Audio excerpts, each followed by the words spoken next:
Lorsque l'on conçoit un produit, les propriétés thermiques jouent un rôle important. Si la température de fusion est proche de la température d'utilisation, tu auras des déformations importantes.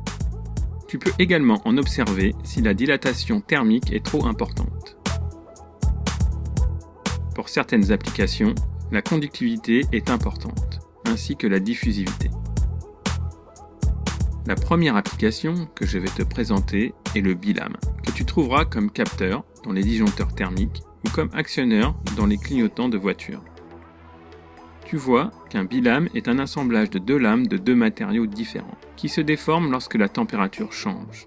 Dans ce cas, tu dois optimiser les coefficients de dilatation alpha des deux matériaux pour optimiser ce système.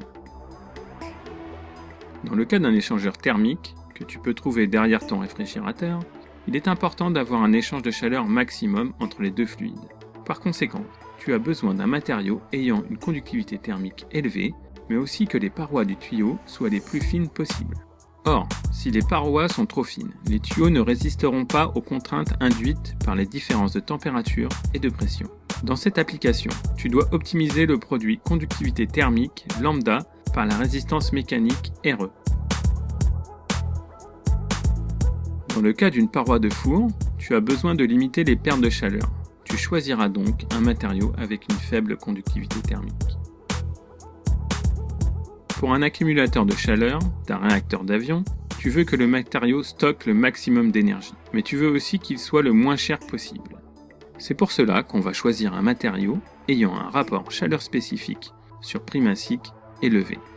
Bien entendu, tu sais qu'il faut aussi qu'il supporte la température à l'intérieur du réacteur.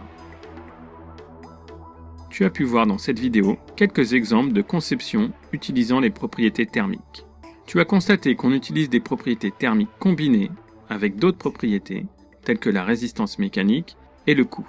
Je finirai par rappeler qu'il est important de vérifier si la température d'utilisation du produit est compatible avec celle du matériau choisi.